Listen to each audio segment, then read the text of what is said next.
Hello, greetings to Carmelites in Australia and in Timor-Leste. Very happy to be with you and to have this occasion to reflect together in some sense on the Encyclical Fratelli Tutti, the third encyclical of Pope Francis, published last year on the feast of St. Francis of Assisi.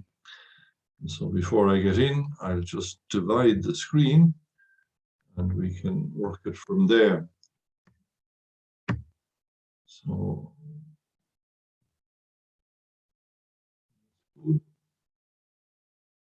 that's going to work. Okay, I think we're in business. This Fratelli Tutti for the Assembly of the Province of Australia and Timor-Leste, a Carmelite reading of Fratelli Tutti. This encyclical of Pope Francis is very much an expression of the personality and the thinking of Pope Francis himself. A long encyclical, over 250 paragraphs, and it's very much Francis, because if you look at the notes, the footnotes, Francis quotes himself and things he has said in the past on this subject. Now we get a whole presentation of Francis's extensive thinking on the idea that all of humanity is to see itself as humanity of sisters and brothers to one another. So there is, as we know, some question about the title, calling it Fratelli Tutti, brothers all. But he goes straight away to explain that the title is taken directly from the writings of St. Francis of Assisi, and St. Francis himself points out that even though the title only refers to brothers, in fact, the message refers to sisters and brothers. And so I thought for the first moment I would just mention inspirations behind this encyclical. And the first is Pope Francis himself. It is very much his own thinking, believing that we are all sisters and brothers without distinction. It takes that from St. Francis of Assisi, who had the same idea, that within creation, all human beings are sisters and brothers without distinction. And without distinction of where we come from or what kind of people we are. And to enforce this point, Pope Francis talks about his visit to the Sultan Malik el-Kamil in Egypt.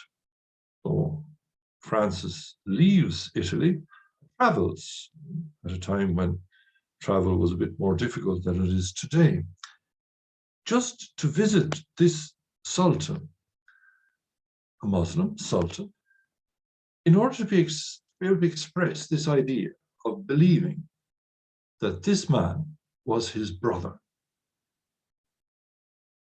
This is emphasized more, even more, by his encounter with the Imam, Ahmad al-Tayyib, in Abu Dhabi 2 years ago.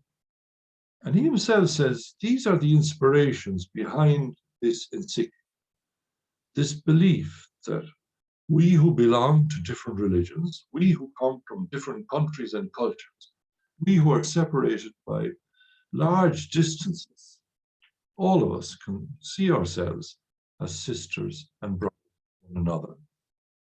Another inspiration, I believe, is what Francis sees every day happening in the Mediterranean Sea, where people from North Africa and from the Middle East make great efforts under terrible conditions to arrive in countries in Europe, Italy, Greece, Spain, and others, seeking a better existence. But we know that many of them don't make it to their destination. They die in the Mediterranean, described by some as the biggest cemetery in the world today. But these are the influences, as well as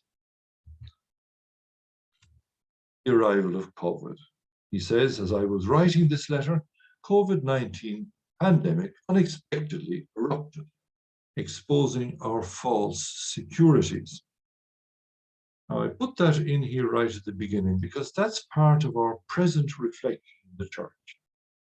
Pope Francis continually invites us to not allow this COVID virus to pass without us seeing what its significance and impact on our lives might be. In chapter 30, he says, the pain, uncertainty, and fear, and the realization of our own limitations brought on by the pandemic have only made it all the more urgent that we rethink our styles of life, our relationships, the organization of our societies, and above all, the meaning of our existence. All of that, virus, which made us feel so powerless as it creeped in under the door into all our lives and has had such an enormous impact. So these are the major intuitions.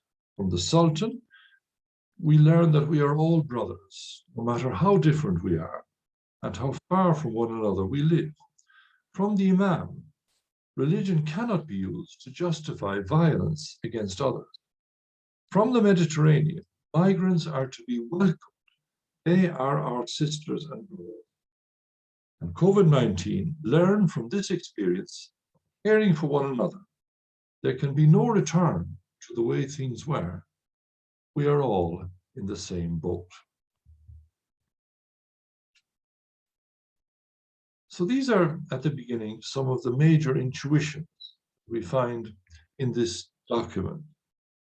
Pope Francis's understanding of reality. Right in the first chapter, he goes back to that story of Cain and Abel and the idea that we are, in fact, our brother and sister's custodian. Am I my brother's keeper? And the Lord then said, what you have done, what have you done? Listen, your brother's blood cries out to me from the soil. And so from that book of Genesis, 4th chapter, the story of Cain and Abel, we understand that none of us can say, I'm my brother's keeper, as if the answer was going to be no. The answer was a very definite yes, that we are the carers, the keepers of our sisters and brothers. We all have a shared responsibility. And so the impact then, this encyclical is in the title.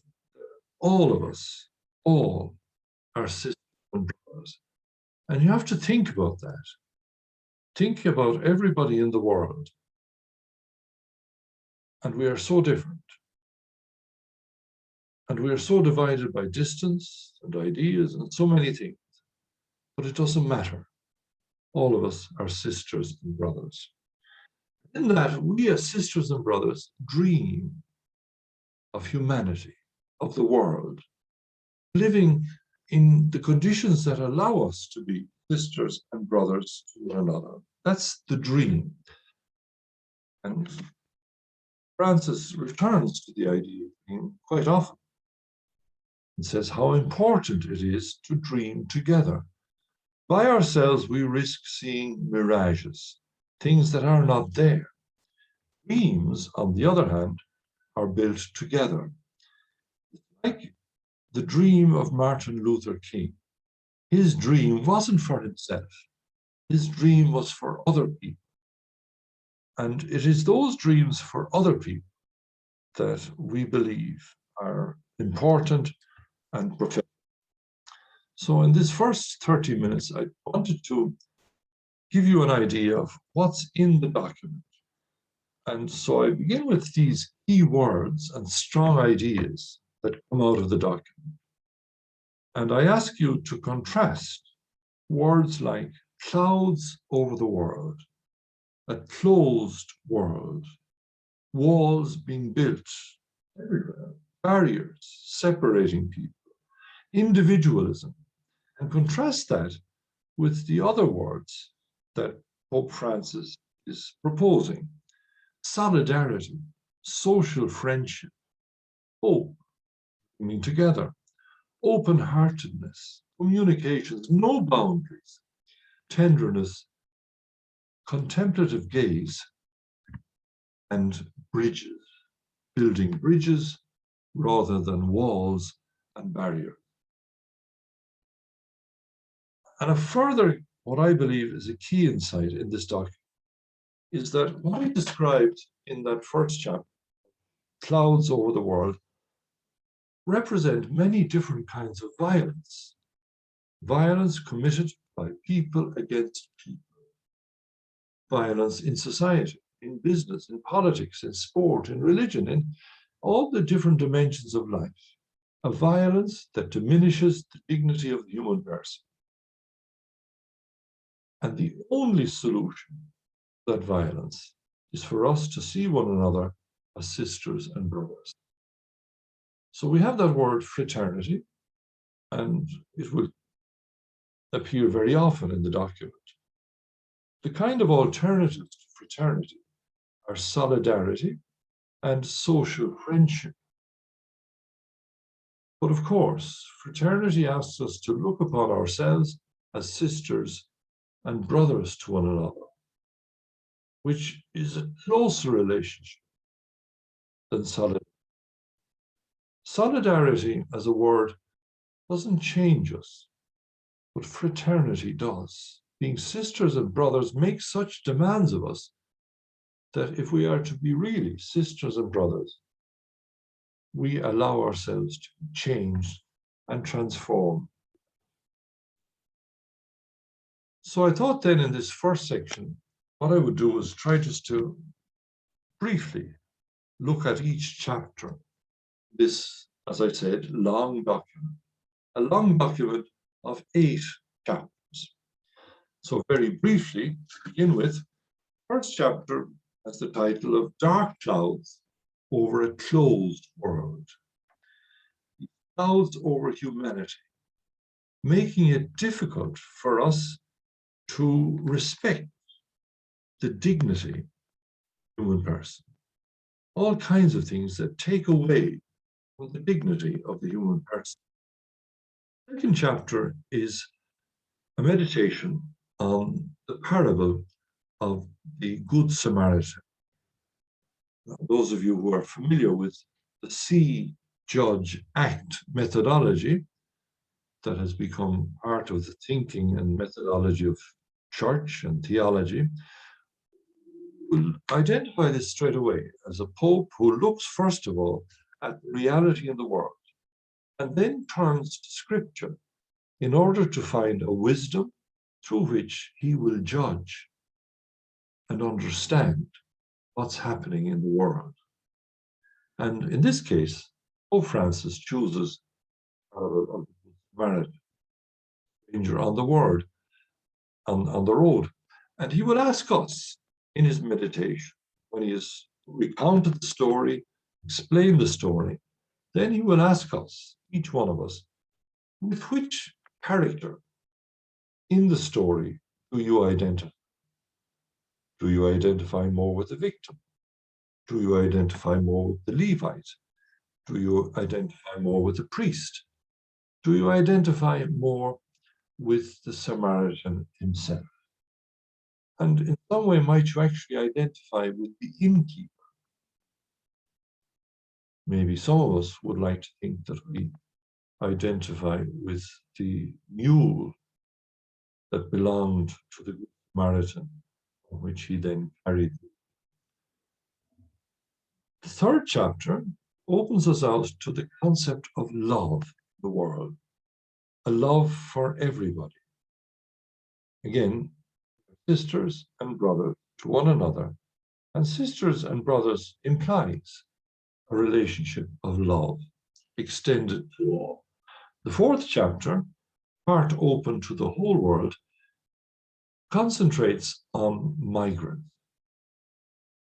and the idea that migrants be welcomed, protected, to be fostered, promoted, helped to develop, in other words, and integrated into the society in which they arrive.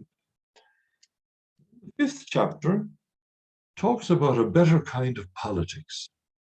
And it's that idea that we never seem to use the word love in political matters. And what would our politics look like if we were to use the word love in Parliament? Sixth chapter then is an examination of the importance of dialogue and friendship in society. Dialogue in order to know the truth by talking to people, different people, and to know the truth in order to do the right thing. Chapter 7, Paths of Renewed Encounter. And he refers particularly to people being reconciled.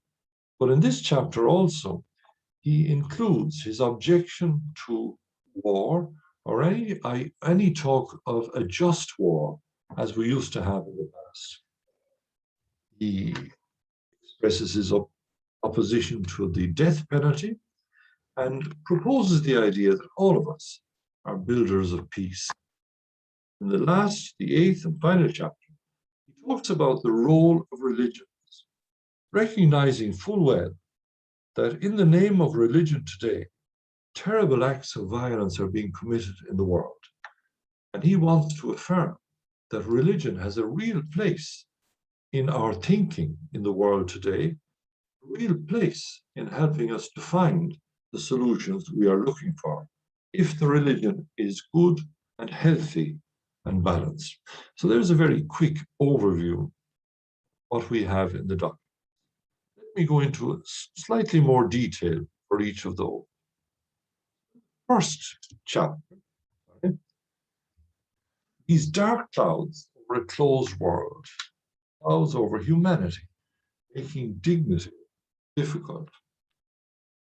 So some of these clouds, these features of today's society that Pope Francis sees include these: the divide between individual and community, too much individualism, a poor kind of politics. He questions the politicians who are only concerned about their own standings and their own ratings. Culture of waste, not only of material things, but also of person. The way we can discount people who he is saying are our sisters and brothers. Little respect for human rights, failure to manage the migrant question, ancestral fears and latent racism, deep down racism that we don't recognize, but we do express. Misleading communication, the world of modern communication media, used not always for the best purpose, then the loss of a sense of history. And he uses that to say that young people today are being deprived of a sense of history in order that they may be more a subject of influence about the good things that are available today. And everything that's available today, of course, is good, but it's perhaps doesn't last very long. And is that we can also point to major political crises, situations of injustice, the lack of an equitable distribution of natural resources. In the face of these kind of crises that result in the deaths of millions of children, emaciated, poverty and hunger, there is an unacceptable silence in the international level. This panorama, for all its undeniable advances, does not appear to lead to a more human future. These are the shadows, these are the clouds over humanity today. And he speaks of a silence. And of course, we know that one of the few voices in the world today speaking up consistently for human rights and for the dignity of the human person is the voice. Then we get to the second chapter and the meditation on the Good Samaritan. And here he says, today we have a great opportunity to express our innate sense of fraternity, to be good Samaritans who bear the pain of other people's troubles rather than fomenting greater hatred, resentment. Like the chance traveler in the parable, we need only have a pure and simple desire to be a people, a community, constant and tireless in the effort to include, integrate, and lift up the fallen. We may often find ourselves succumbing to the mentality of the violent, the blindly ambitious, those who spread trust and lies. That's his view of our society today. Almost like a contest between those persons who have the right instinct about honoring the human person and those who do not. Chapter 3, where he presents this vision of love in the world. Yes, in the first Christian centuries, a number of thinkers developed a universal vision in their reflections on the common destination of created goods, led them to realize that if one person lacks what is necessary to live with dignity, it is because another person is obtaining it. St. John Chrysostom summarizes it in this way: not to share our wealth with the poor is to rob them and take away their livelihood. The riches we possess are not our own, but theirs, the poor, as well. In the words of St. Gregory the Great, when we provide the needy with their basic needs, we are giving them what belongs to them. We're not doing them a favor. Once more, I would like to echo a statement of St. John Paul, whose forcefulness has perhaps been insufficiently recognized. John Paul, God gave the earth to the whole human race for the sustenance of all its members without excluding or favoring anyone. But there's the vision, very clear vision of a common humanity, of the universal destiny of all the goods in the world. And the conclusion from this is that we have to interpret private property as having a social quotient. There is no such thing as private property that is entirely for me. Property that is given to us is somehow to be shared and put at the service of our sisters and brothers. We use the gifts we have to build our relationship with our sisters and brothers. That's there very clearly in the idea of envisaging and engendering a different kind of world, which is at the heart of chapter 3. Chapter 4 then allows us to look at the situation of the immigrant. That's why I said at the beginning, one of the influences for this document is what's happening still every day in the Mediterranean. People are getting onto very unsafe maritime transport. They're allowing themselves to fall into the hands of people with very questionable motivation, very little sense of responsibility. And so for those who are not recent arrivals and already participate in the fabric of society, it is important to apply the concept of citizenship. So these are the ones who do actually arrive, who make the journey. And what we have to offer them is welcome and protection,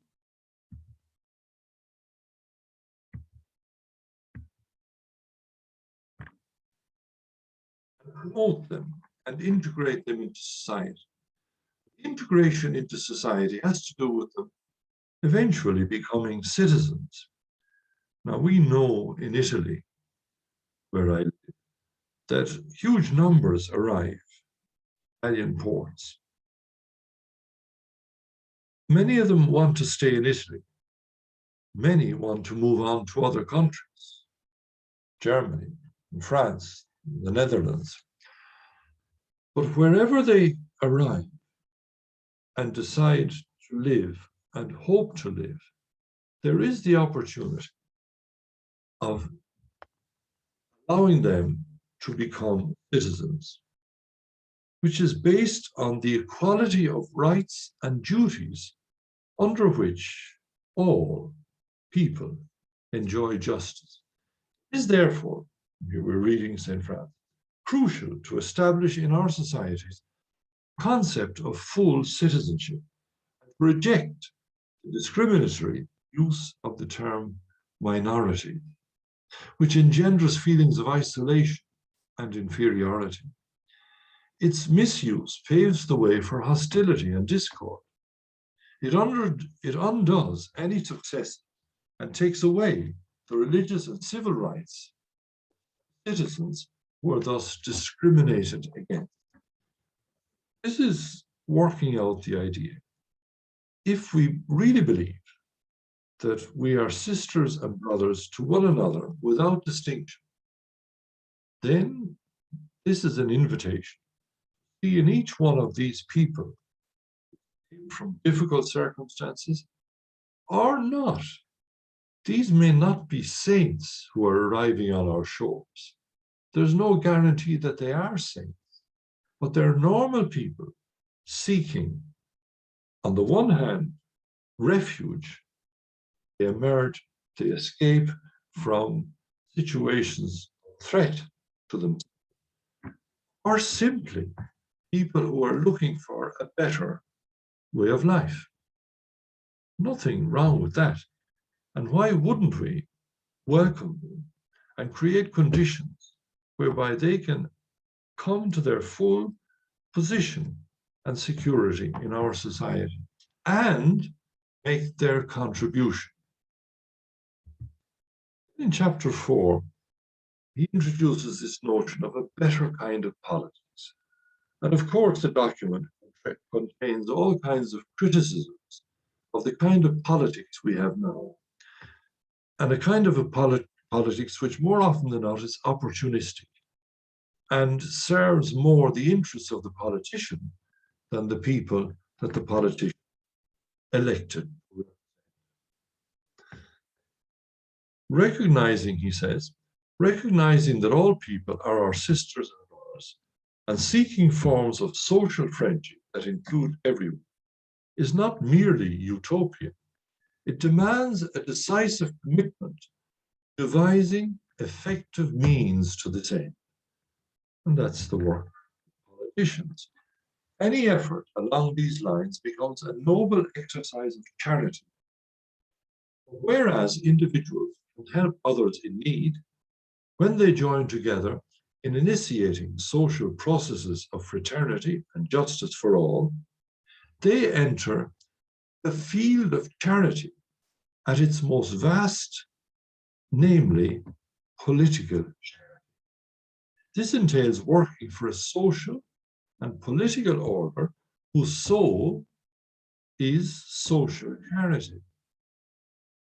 And so once more, Pope said, I appeal for a renewed appreciation of politics as a lofty vocation and one of the highest forms of charity, inasmuch as it seeks the common good. So that goes quite against the cynicism that is in our society today in relation to politics. Here, Pope Francis, in his Encyclical, proposes politics as a noble profession which can be the expression of love and charity. Not only can be, but really has to be, if it is to fulfill the mission of politicians and of politics, to seek the good of all humanity. Here we come into a concept that Francis tends to use when he's talking about the contemplative dimension of life. The contemplative dimension, captured in the idea of gaze, somebody who looks at reality, looks at people with gaze. Only a gaze transformed by charity can enable the dignity of others to be recognized, and as a consequence, the poor acknowledged and valued in their dignity, respected in their identity and culture, and thus truly integrated into society. That gaze is at the heart of the authentic spirit of politics. Who else would say something like that? Pope. It makes us realize that the scandal of poverty cannot be addressed by promoting strategies of containment that only tranquilize the poor and render them tame and inoffensive. How sad it is when we find behind allegedly altruistic works the other being reduced to passivity. What are needed are new pathways of self-expression and participation in society, allowing people to participate, recognizing people's desires to participate. Education serves these people by making it possible for each human being to shape his or her own future. Here too, we see the importance of the principles of subsidiarity, inseparable principle of solidarity. So these are two key concepts in the social teaching. That's chapter 5. Chapter 6 then opens us up to the question of how we can do so much for one another in the way that we talk to one another. And here the principle is we need dialogue in order to find the truth, and on the basis of the truth, do the right thing. And he uses this principle in chapter 2:1. Each of us can learn something from others. No one is useless, and no one is expendable. This also means finding ways to include those on the peripheries of life, for they have another way of looking at things. They see aspects of reality that we don't see, that are invisible to the centers of power where weighty decisions are made. There's a tremendous need for us to be talking to one another, and talking to one another not to take advantage of one another, but talking to one another in order to come to a greater appreciation of the truth of life, people, of circumstances. And when we get a better grasp of that truth through dialogue, we are more likely to do the right thing. And that's chapter 6. Chapter 7 is a chapter in which he speaks about building new relationships of reconciliation. And in this chapter, he also expresses his views on the death penalty and on war, removing himself, distancing himself from that former idea accepted in our church of a justified war. From the time of John Paul II, Pope John Paul II, Pope Benedict, and now into the time of Francis, our church has moved away from the idea of thinking that any war could be. And there's a very clear opposition to the death penalty in the thinking of Pope Francis. We find that in chapter. Those who work for tranquil social coexistence should never forget that inequality and lack of integral human development make peace impossible. Indeed, without equal opportunities, different forms of aggression and conflict will find a fertile terrain for growth and eventually explode. When a society, whether local, national, or global, is willing to leave a part of itself on the fringes, no political program or resources spent on law enforcement or surveillance system can indefinitely guarantee tranquility. If we have to begin anew, it must always be from the least of our sisters and brothers. There's the principle of building new relationships, beginning on the margins, listening to people on the margins, and knowing that while there are people on the margins unable to participate, we are never going to be able to produce the kind of peaceful society that allows everybody to feel good and to prosper. Then we come to the eighth and final chapter. And here we're given Pope Francis's thoughts on the very positive importance of religion. But at the same time, Francis recognized that it is possible for religion to be used for purposes that are injurious or damaging to the human person. It is wrong when the only voices to be heard in public debate are those of the powerful, the experts. Room needs to be made for reflection, born of religious traditions that are the repository of centuries of experience and wisdom.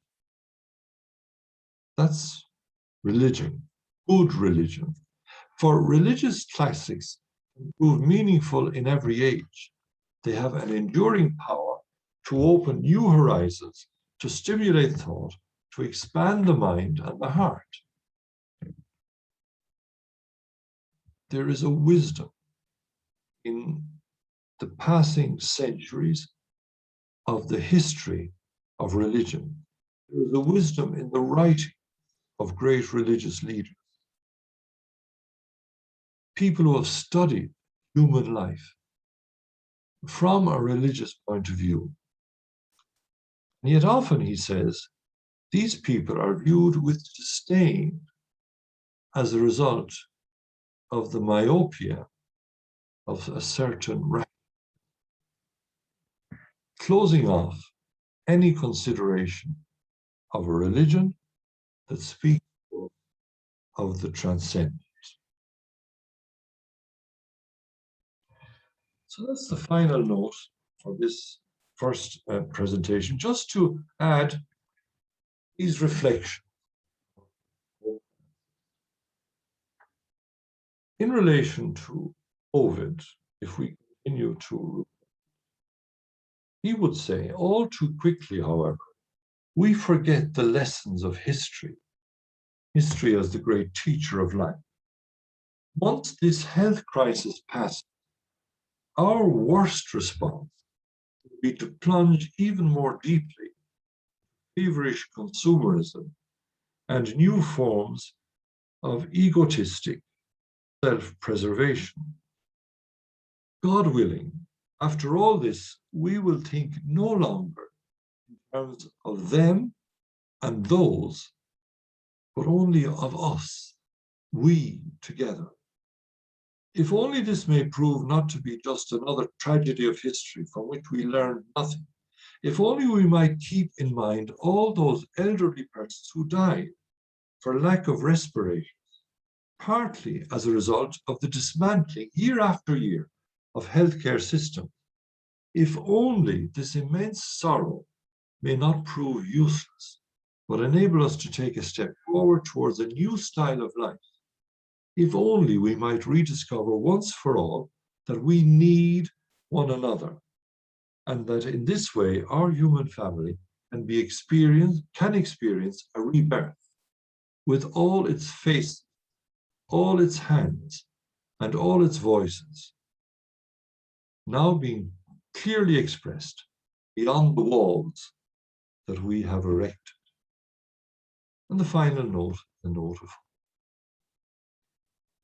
At the end of the first chapter, having described all the clouds that hang over humanity, Pope Francis concludes, I invite everyone to renewed hope, for hope speaks to us of something deeply rooted in every human heart, independently of our circumstances and historical conditions.